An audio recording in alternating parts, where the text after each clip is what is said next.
Warm greetings, everyone. It's an honor to speak to you today on my reflections of COP26. Now, this is the first time that I have ever attended a UN climate change conference, and I am fortunate enough to live in Glasgow and was able to attend through my work for Religions for Peace.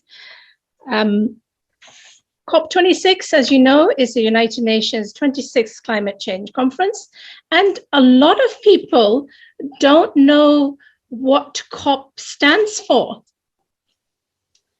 And COP stands for Conference of Parties. That's all the different delegations and the governments who come from around the world. COP is understood as the most important COP meeting in a long time. Now, the reason why it's because COP26 took place after the conclusion of the first 5-year cycle, which was outlined in the Paris Accord in 2015, where countries signed up for the first time to submit progress reports on the so-called nationally determined contributions, or the NDCs, that they committed to, and more importantly, to the ambitions for the next cycle ahead. So that means in COP26, they were supposed to let us know how they had fared and what progress that they had made. But luckily at this COP, instead of doing it every 5 years, they're going to give us a yearly progress report. Now, we in Glasgow, all the faith communities and religious leaders had been working for a good few months, well before COP started. And in fact, COP started for us on the Friday when the first pilgrims arrived in Glasgow from around the world. And some had started in August, and they came from Germany, Holland, Poland, Sweden, and the UK, and from around Scotland as well. And the Sikh community, in true interfaith fashion, they welcomed all the pilgrims from different parts of the world. And we shared langar with them, which is a free community meal given at any Gurdwara, the Sikh place of worship around the world. And before things got going at COP26, Interfaith Scotland, Interfaith Glasgow, and the faith communities, we held a prayer vigil in the main square in Glasgow, and senior religious leaders read the Glasgow Multi-Faith Declaration that they had been working on for quite a few months beforehand.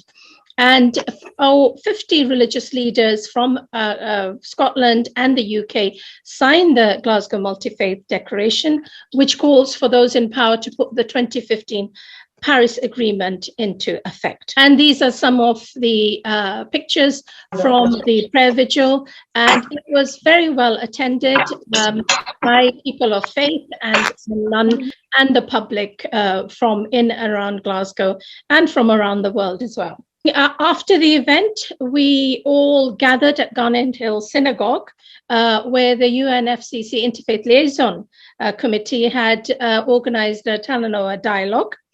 And we had an interfaith service there, but also the opportunity during the dialogue to share experiences and to look at how we can support each other in the continued efforts to mitigate the climate crisis.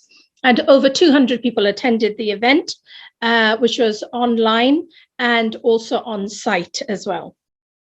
So at last, at COP26, it was very, very exciting to go through the security and into the myriad of buildings, and expectations were high of all the delegates. Things needed to change so that humanity could survive on planet Earth. Thousands of people came together, world leaders, scientists, politicians, delegations from different countries, people of faith, indigenous people, all having a common goal to stop global temperatures rising and to protect the planet. And here we are in the main venue, and it started off with David Attenborough and Prince Charles speaking. And these are just a few of the photographs taken at the main venue.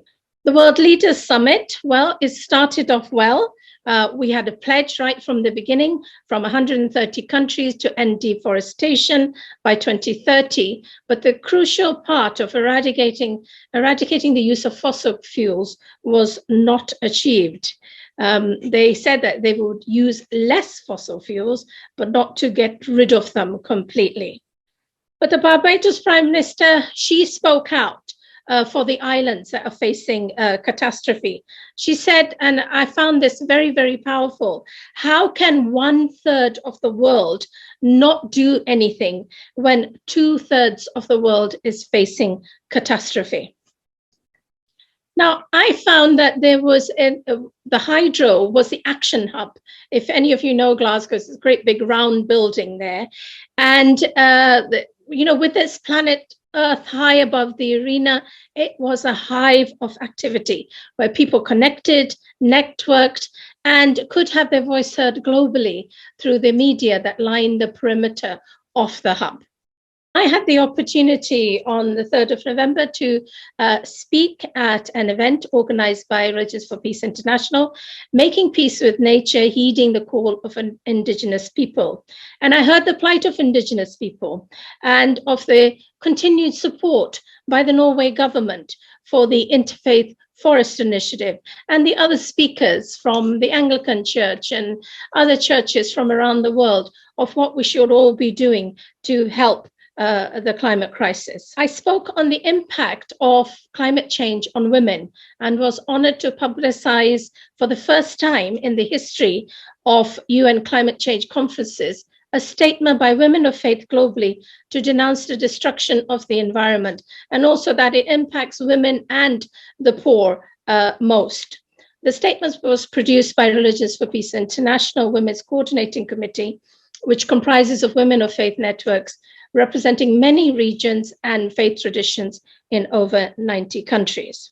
I was also personally able to hand the statement, Women of Faith statement, to Prince Charles, and I asked him to hand it to the Queen, who is also a woman of faith. So it was my job to try and get the statement out as widely as possible, and I was able to hand it to the First Minister, Nicola Sturgeon, and in an interview on Sky News on Gender Day, I was able to publicize it more through Sky.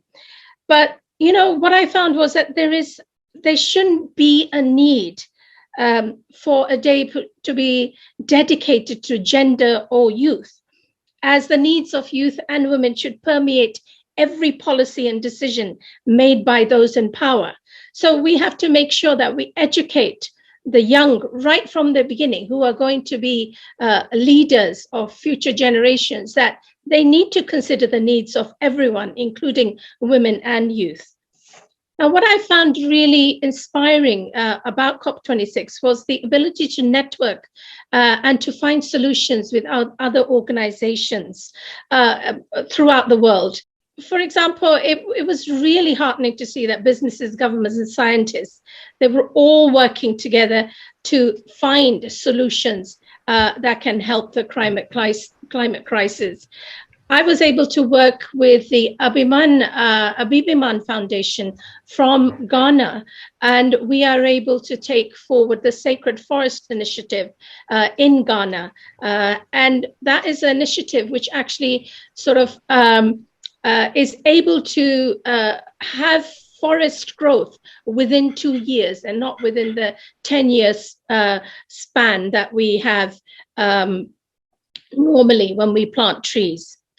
So now the question is how quickly can meaningful action be taken to protect the planet and in turn the whole of humanity before it is too late for islands like Tuvalu that are sinking now. So we all need to come together now afterwards to see how we can stop this, because your voice, our voice, all of our voices need to keep on advocating, keep on speaking to governments to ask them, how far have you got? What progress have you made? And it's the people who are going to be the change, who are going to help this climate crisis. And you are the ones to do it. Thank you.